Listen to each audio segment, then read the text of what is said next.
예, 구주차 두 번째 시간입니다. 지난 첫 시간에 비상 벨소리, 전화 벨소리 해가지고 좀 소란이 있었습니다. 죄송합니다. 이번 그 첫 번째 시간에는 부동산 시장과 국민 경제 해가지고 부동산 시장이 국민 경제, 거시 경제에 미치는 영향에 대해서 살펴봤고요. 이번 구주차 두 번째 시간에는 이제 부동산 시장과 경기 변동에 대해서 살펴볼 겁니다. 오늘 다 나가지는 못할 듯 싶고요. 10주차에서도 조금 더 강의를 진행을 하도록 하겠습니다. 그래서 경기 변동이라고 하는 것은 각각의 경제 변수들이 일정한 주기를 갖고 변화하는 현상을 의미한다라고 정의를 내릴 수가 있습니다. 일정한 주기라고 하니까 이게 뭐 그냥 그 사이클을 갖는다라고 생각할 수 있는데요. 실제로는 뭐 그렇지는 않습니다. 그래서 경기 변동에는 그 우리가 사이클 생각하는 그 순환적 변동이 있고요. 그 다음에 계절적 변동, 장기적 변동, 그리고 무작위적 변동 뭐 이런 요소들이 혼합되어 있기 때문에 그렇게 사이클로다가 그냥 일정하게 나타나지는 않는다라고 생각하시면 됩니다. 근데 그래도 그 가장 중요하고 비교적 뚜렷하게 나타나는 것이 이제 순환적인 변동, 그러니까 사이클의 형태로 나타나는 경기 변동이죠. 그래서 순환적 변동, 다른 말로 이제 경기 순환이라고 표현을 하기도 하는데 경제가 파형, 사이클과 같이 상승 운동과 하강 운동을 반복하는 것을 의미를 하고요. 이 순환적 변동이 비교적 뚜렷하게 나타나고 그다음에 가장 중요한 변동이다라고 생각을 하시면 좋을 듯 싶습니다. 부동산 시장도 이제 일반 경기 변동, 거시경제 변동하고 마찬가지로 침체와 상승 현상을 보입니다. 그래서 부동산 그리고 부동산 시장의 특성 이런 것들로 인해서 일반 경기 변동하고는 또 좀 차이가 나는 그런 특징들을 보이고 있습니다. 그래서 여기서는 부동산 경기 순환 그리고 거미집 모형, 벌집 순환 모형, 공간 시장과 자산 시장의 변화에 의한 부동산 경기 변동 뭐 이런 것들을 좀 설명을 해가지고 부동산 시장의 경기 변동이 어떻게 이루어지는지 살펴보고자 합니다. 먼저 이제 부동산 경기 순환인데요. 이 부분에서는 경기 순환뿐만이 아니라 그 계절적 변동, 장기적 변동, 무작위적 변동도 뒤에 다시 조금 더 설명을 드리도록 하겠습니다. 근데 부동산 경기 순환, 순환적 경기 변동 같은 경우에는 좀 여러 가지 특징을 가지고 있습니다. 한 6가지 정도의 특징을 보여주고 있는데요. 첫 번째는 시차입니다. 그래서 부동산 경기 순환은 그 부문별로 좀 차이가 있다, 시간적인 차이가 있다라고 하는 특징을 가지고 있습니다. 그래서 상업용 부동산, 공업용 부동산의 건축 경기는 일반 경제의 변동 패턴하고 대체로 일치하는 형태로 나타납니다. 그렇지만 주거용 부동산, 주택이 되겠죠. 건축 경기는 오히려 일반 경기와 역순환적인 현상을 보이고 있다. 그래서 일반 경기가 후경기 쪽으로 가면 주거용 부동산의 건축 경기는 이제 불경기 쪽으로 가고 거꾸로 일반 경기가 불경기 쪽으로 가면 주거용 부동산 건축 경기가 이제 후경기 쪽으로 가는 그런 현상도 이제 심심치 않게 나타나고 있습니다. 두 번째 이제 그 진폭인데요. 부동산 경기 변동은 그 일반 경기 변동에 비해서 저점이 깊고 그다음에 정점이 높습니다. 그러니까 아래 위로 이제 굉장히 좀 변화폭이 크다, 진폭이 크다라고 하는 게 이제 두 번째 특징입니다. 세 번째 특징은 부동산 경기 순환은 그 공급의 비탄력성, 부동산의 대표적인 특성이죠. 그리고 토지의 영속성, 건물의 어떤 장기성, 내구성 이런 것들로 인해서 일반 경기보다 주기가 좀 긴 특성을 가지고 있습니다. 그래서 주기를 보면은 일반 경기는 한 8 내지 10년을 한 사이클, 한 파동으로 보는데요. 근데 부동산 경기 같으면은 17년에서 18년 정도의 주기를 가지고 있다라고 많은 연구 결과에서 나타나고 있습니다. 네 번째 특징은 그 비대칭적이다라고 하는 건데요. 일반 경기 변동도 비대칭적입니다. 그러니까 올라갈 때 확장 국면하고 그다음에 내려갈 때 수축 국면하고 이제 좀 차이가 나는데 일반 경기 변동은 좌경사 비대칭입니다. 대신에 부동산 경기 순환은 우경사 비대칭적인 그런 특징을 가지고 있습니다. 우경사 비대칭적이다라고 하는 것은 이제 그 좌쪽이 그러니까 확장 국면이 조금 뭐라 그럴까요? 좀 그 경사가 심하고 그다음에 수축 국면은 경사가 좀 비교적 약한 그러니까 경사가 있는 그런 형태입니다. 그래서 부동산 경기 변동은 확장 국면 상승할 때 좀 짧고 빠르게 진행을 하고 수축 국면 그러니까 하강을 할 때는 상대적으로 좀 서서히 진행되는 그런 특징을 가지고 있는데 일반 경기 변동은 그것하고 반대의 어떤 특징을 가지고 있다. 이렇게 생각을 하시면 좋을 듯 싶습니다. 그 다음에 다섯 번째 특징은 이제 타성 기간이라고 하는 게 있는데요. 부동산 경기는 좀 타성 기간이 길다. 그리고 주기의 순환 국면이 명백하지도 않고 일정하지도 않다라고 하는 특징을 가지고 있습니다. 그래서 타선 기간이라고 하는 것은 이제 부동산 시장의 경기 변동이 일반 경기의 확장 그리고 수축 뭐 이런 기간이 있을 텐데 그것에 대해서 좀 그 시간적으로 뒤지는 그런 차이를 타성 기간이라고 합니다. 타성은 그 부동산 경기가 일반 경기의 변동에 대응해서 민감하게 반응하지 못하기 때문에 발생한다라고 생각을 해볼 수 있겠죠. 그다음에 여섯 번째 마지막 특성은 이제 부동산 경기 순환은 이사철과 같은 계절적인 불안정성을 가지고 있고, 그다음에 공공재로서 이제 주택 정책의 영향을 굉장히 크게 받는 등 행정적 요인에 심각한 영향을 받는다. 그리고 국지성을 가지고 있다라고 하는 여러 가지 특징이 이제 여섯 번째 특징이다라고 생각해 볼 수 있습니다. 그리고 이제 또 하나 생각해 볼 수 있는 게 일반 경기는 수요 측면에 영향이 큽니다. 그러니까 고용이라든지 소득, 뭐 가구 형성, 뭐 이런 것들에 따라 가지고 거시경제 전체의 경기가 좀 영향을 크게 받는데요. 부동산 경기는 이런 그 수요 측면도 영향을 크게 미치지만 공급 측면, 특히 이제 건축비 같은 그런 공급 측면의 영향도 상당히 크다라고 생각을 해볼 수 있습니다. 그럼 이렇게 순환적 경기 변동, 부동산 시장에서 순환적 경기 변동 또는 뭐 부동산 경기 순환을 갖다 크게 네 가지 국면으로 나누어서 생각을 해볼 수 있습니다. 그래서 부동산 경기는 이제 부동산의 거래량, 그러니까 수급량이라고 또 표현을 하기도 하는데 수요되는 양, 공급되는 양, 그래서 거래가 이루어지는 거래량은 물론 가격에도 이제 큰 영향을 미칩니다. 그래서 이런 그 부동산 시장의 경기 순환을 네 가지 국면, 하향 시장, 회복 시장, 상향 시장, 후퇴 시장으로 구분할 수 있고요. 또 이것하고는 좀 다르지만, 그러니까 순환 그 국면 중에 하나는 아니지만은 안정 시장 국면이라는 것도 하나가 또 더 있습니다. 그래서 이 다섯 가지를 갖다가 차근차근 설명을 드리도록 하겠습니다. 그래서 87쪽에 중간에 그림을 그려놨는데요. 사실 굉장히 그 그림은 매끄럽게 파형이, 그 파동이, 사이클이 나와 있습니다. 일단은 그 가운데 추세 수준이라고 하는 거, 이것도 사실 이렇게 수평선의 형태는 아니겠죠. 약간 우상향하는 그런 형태일 겁니다. 그리고 진폭도 굉장히 일정한데, 진폭도 즉 다시 말해서 정점의 어떤 높이라든지 저점의 높이라든지 이런 것도 여기서처럼 이렇게 반듯하게 이쁘장하게 나오지는 않고요. 사실은 조금 삐뚤빼뚤하게 나오기도 합니다. 그다음에 수축 국면과 확장 국면도 사실은 그 어떤 그 뭐라 그럴까요? 주기가 일정하다라고 여기서 그림에서 표현을 했는데 사실은 이렇지도 않고요. 그래서 이제 네 가지 국면 그리고 안정 시장까지 차근차근 이제 설명을 드려보면은 하향 시장은 일반 경기, 그러니까 거시경제 전반을 말할 때 보통 이제 수축 시장이라고 말하는 국면이 있는데 그 수축 시장에 해당하는 부동산 시장의 경기 순환 국면이 하향 시장입니다. 부동산 가격이 이 국면에서는 지속적으로 하락을 하고요. 거래량, 수급량이 적어지고 그리고 대부분 금리 수준이 높은 그런 국면이다라고 생각하시면 좋겠습니다. 그래서 일반 경기의 어떤 불황과 병행을 한다. 일반 경기가 불경기이다라고 하면 건축 활동이 둔화되고 그러다 보면 공가율, 그러니까 집이 비어 있는 주택이 비어 있는 비율이나 공실률, 사무실이나 뭐 상가나 이런 것들이 비어 있는 비율이 증가하고요. 이에 따라서 이제 매수자 중심의 시장이 형성될 가능성이 상당히 높습니다. 그래서 매수자 중심의 시장이라고 하는 건, 그러니까 바이어즈 마켓에서 뭐 매수자 위주의 시장, 뭐 또는 매수자 시장, 뭐 이렇게 표현을 하기도 하는데요. 가격이 하락하면 매수자는 매수를 좀 미루려고 하겠죠. 그러니까 구입하는 주택이라든지 부동산을 매입하려고 하는 걸 미루려는 데 비해서 가격이 하락하는 이 하향시장 국면에서 매도자는 매도를 좀 앞당기려고 합니다. 그러다 보면 아무래도 매수자가 조금 더 힘이 센, 즉 가격에 영향을 크게 미칠 수 있는 그런 시장이다라고 생각을 해볼 수 있습니다. 하향시장 국면이 장기화되면 이때는 이제 불황에 약한 그런 부동산들이 훨씬 더 큰 타격을 받을 수밖에 없는데요. 불황에 약한 부동산은 규모가 큰 호화주택, 또 뭐 신개발 지역의 택지, 그리고 기타 불효불급한 부동산 이런 것들이 이제 불황에 상당히 취약합니다. 그러다 보면 하향시장 국면이 장기화됨에 따라, 즉 불경기가 장기화됨에 따라서 굉장히 큰 타격을 받는다라고 생각해 볼 수 있습니다. 근데 하향 시장의 전 단계가 이제 뒤에 다시 설명을 드리겠지만은 후퇴 시장이라고 하는 건데요. 이 후퇴 시장의 기간이 짧고, 그러니까 굉장히 빨리 후퇴를 하고, 그리고 과열 경기, 그 이전에 과열이 좀 심했다라고 하면 그런 지역일수록 훨씬 깊은 불경기, 불황을 맞이할 수도 있다라고 생각해 볼 수 있습니다. 근데 하향시장 다음 국면이 회복시장입니다. 그러니까 회복시장의 전 국면이 하향시장이니까 경기 회복의 가능성을 어느 정도 내포하고 있는 그런 시장 국면이다. 부동산 시장의 국면이다. 라고 생각해 볼 수 있습니다.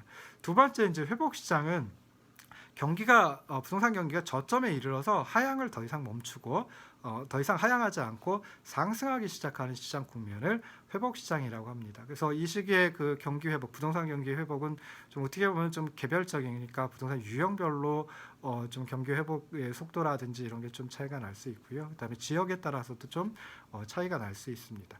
그래서 회복 시장 국면에서는 주로 금리 수준이 좀 낮고요.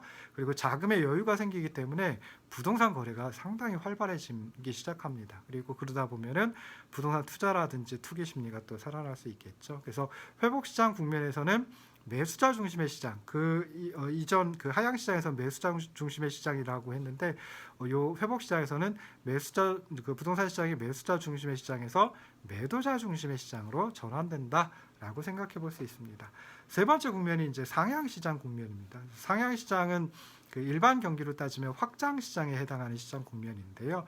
부동산 가격이 지속적으로 점차 상승해가지고 거래가 상당히 활발한 특성을 가지고 있습니다. 그러면 이 경우 같으면 가격이 상승하기 때문에 매도인은 매도를 좀 미루려고 하겠죠. 그래야지 더 높은 가격으로 이제 팔 수가 있으니까요. 근데 매수인 같으면은 더 낮은 가격에 살려고 구매를 매수를 좀 앞당기려고 합니다. 그러다 보니까 힘이 누구한테 쏠리냐? 매도자한테 쏠리고, 그래서 매도자 중심의 시장이 형성된다라고 생각해 볼 수 있습니다. 근데 상향 시장 다음이 이제 바로 또 후퇴 시장이 나오게 되거든요. 그래서 후퇴 시장의 전 국면이 상향 시장이기 때문에 상향 시장에서는 경기 후퇴의 가능성을 어느 정도 내포하고 있다라고 생각하시면 좋겠습니다.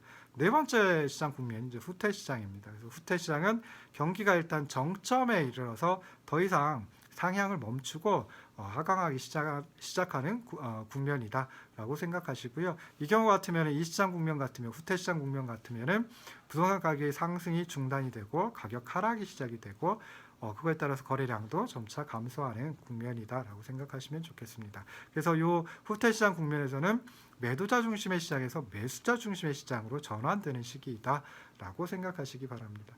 마지막으로 이제 안정시장 국면이라고 하는 게 있는데요.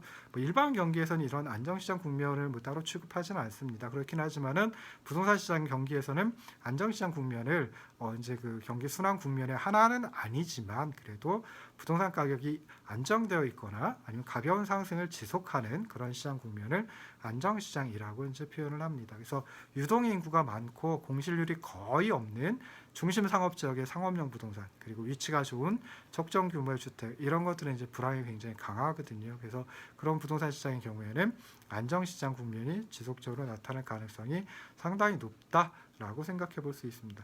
88쪽에 아래쪽에 보면 이제 이 5개의 시장 국면, 안정시장 국면은 사실 시장 그 경기 순환 국면 중에 부동산 경기 순환 국면 중에 하나는 아니긴 하지만은 이 5가지 그 시장 국면이 일반 경기와 어떻게 맞물려 있는지 또는 대응하는지 살펴볼 수 있고요. 그다음에 가격은 어떻게 변화하는지, 거래량은 또 어떻게 변화하는지, 금리, 그리고 공실률, 공가율, 그리고 중심 시장은 누구와 중심을 이루는지 정리를 해봤습니다. 그래서 한번 꼼꼼히 읽어보시면 좋을 듯 싶습니다. 그럼 이렇게 그 순환적 경기 변동만 있느냐? 그렇지 않습니다. 그래서 계절적 경기 변동, 그다음에 장기적 경기 변동, 뭐 무작위적 경기 변동, 뭐 이런 것들도 이제 따를 수 있는데요. 계절적 변동은 이제 1년을 단위로 해가지고 정기적으로 나타나는 경기 변동을 의미합니다. 뭐 부동산 시장만 이런 그 계절적 경기 변동이 있는 건 아니고요.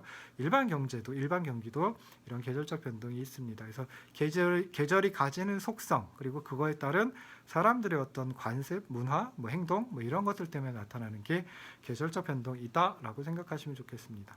일반적으로 이제 겨울철에는 부동산 경기가 다른 계절보다 좀 둔화가 되는 경우가 많습니다. 그리고 대학교 근처의 임대주택 같은 경우에는 방학을 주기로 해가지고 좀 공실률이 높아지고 뭐 가격도 이제 차이가 나기도 하고 거래량 또는 뭐 임대량도 좀 차이가 나기도 하죠. 그래서 이런 것들이 이제 계절적 경기 변동에 포함이 된다라고 생각하시면 좋겠습니다.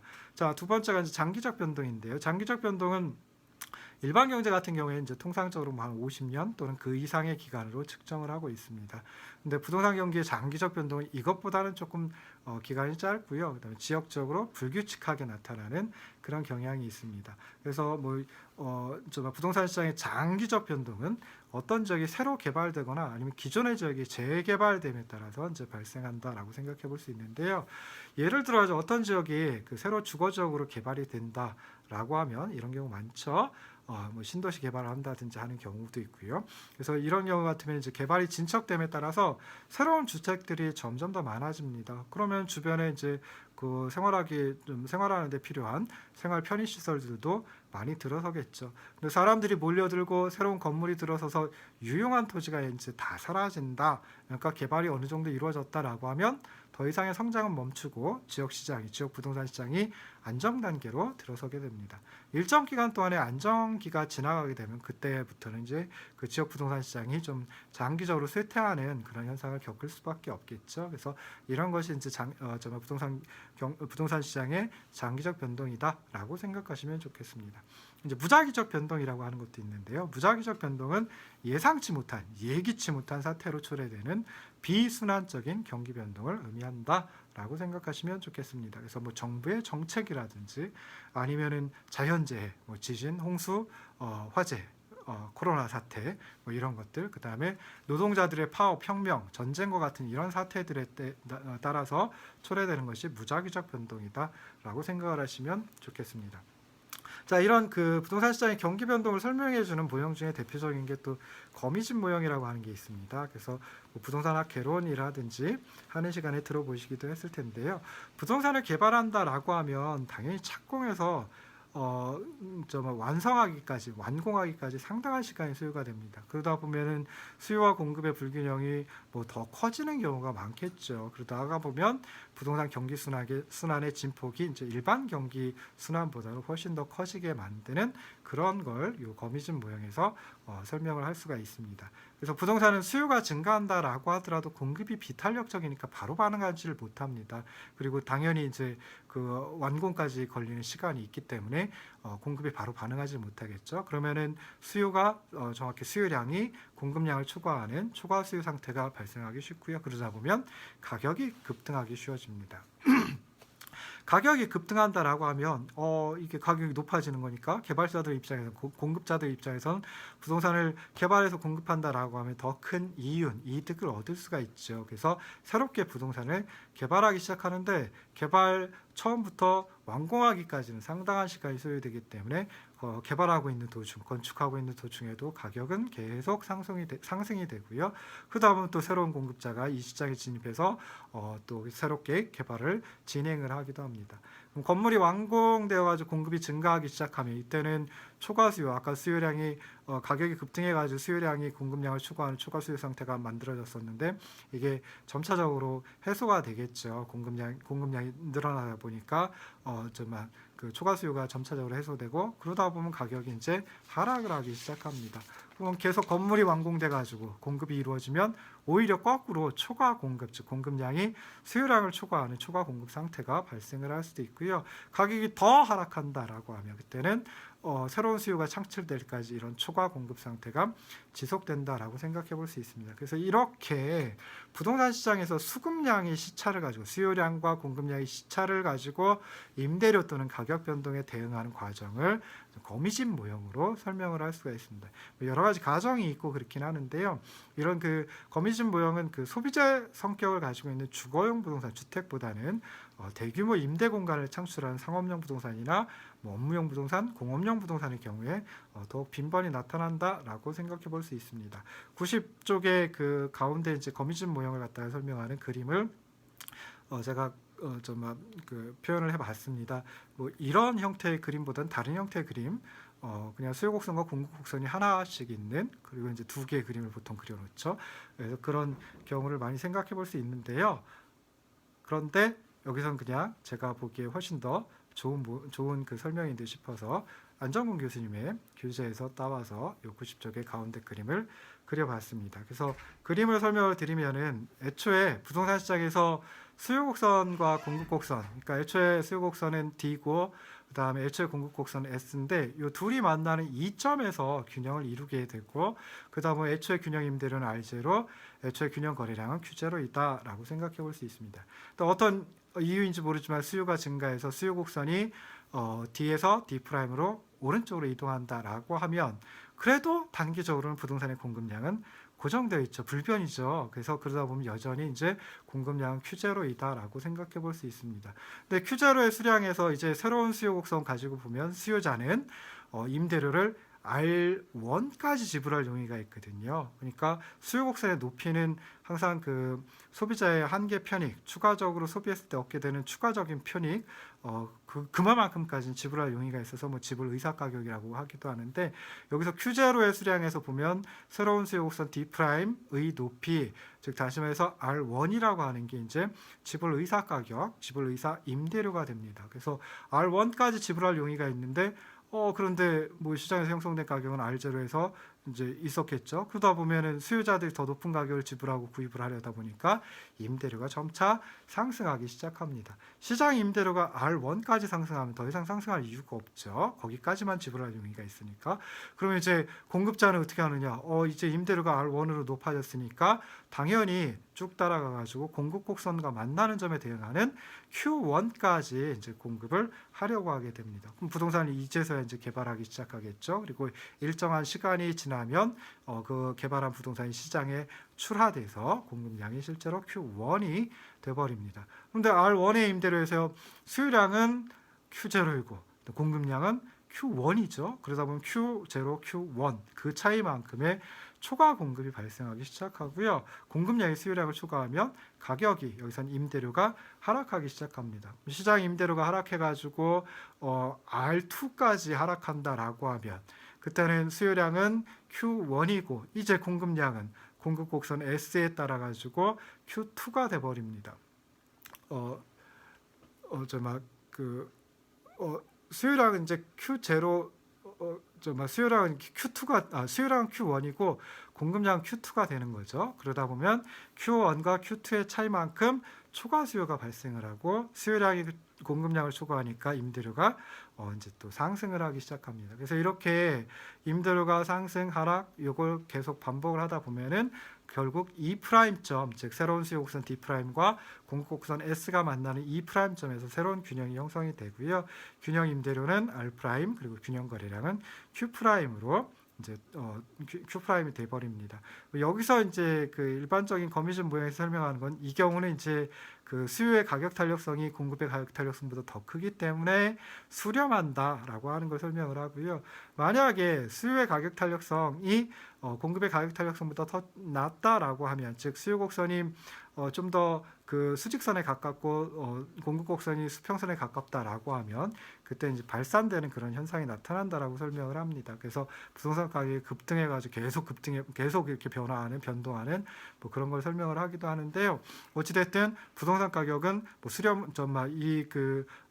수렴을 하든 그 거미줄 모양에서 수렴을 하든 발산을 하든 변화를 계속 반복을 하게 됩니다. 상승 하락 뭐 이런 과정을 거치게 되거든요. 그래서 그거에 따라 가지고 부동산 경기 변동, 거래량도 수급량도 계속 변화한다. 그래서 부동산 경기 변동이 나타난다라고 설명을 합니다. 근데 조금 이 거미줄 모양의 문제를 갖다가 이제 한번 생각을 해보면은 거미줄 모양은 공급자가 현재 임대료에만 반응한다. 그러니까 미래를 예상하지 않는다. 현재 임대료만 주어진 걸로 받아들이고 그 현재 임대료에 따라 가지고 공급량을 결정한다. 개발량을 결정한다라고 하는 건데 실제로 현실에서는 그렇지 않겠죠. 그래서 대부분의 개발자들이 이렇게까지 비합리적이지는 않습니다. 그래서 개발자들, 공급자들이 합리적이다라고 하면 현재 임대료뿐만이 아니라 미래 임대료가 어떻게 될까, 미래의 부동산 가격이 어떻게 될까 이런 것까지 이제 예상을 하고 그거에 따라 가지고 개발의 어떤 시기라든지 개발의 양이라든지 이런 것들을 결정을 하게 되고요. 그러다 보면은 아무래도 현재 임대료는 높다라고 하더라도 추가 공급이 예상돼서 그럼 미래 부동산을 개발해가지고 시장에 출하할 때쯤 되면 또 가격이 낮아진다라든지 뭐 이런 것까지 예상을 해가지고 쉽게 새로운 부동산을 개발하려고 하지 않게 됩니다. 그래서 이렇게 이제 설명을 하는 게 그 거미줄 모형인데요. 거미줄 모형은 현실을 갖다가 완벽하게 설명을 해주지는 않지만 현실에서 정말 수요와 공급, 부동산 그 수요와 공급의 어떤 시차가 존재하기 때문에 가격 변동 그리고 거래량의 수급량의 변동이 지속적으로 이루어진다. 그래서 경기가 변동한다라고 하는 걸 설명한다라고 하는 정도로 기억을 해두시면 좋을 듯 싶습니다. 오늘 여기까지 하겠습니다. 고생하셨습니다.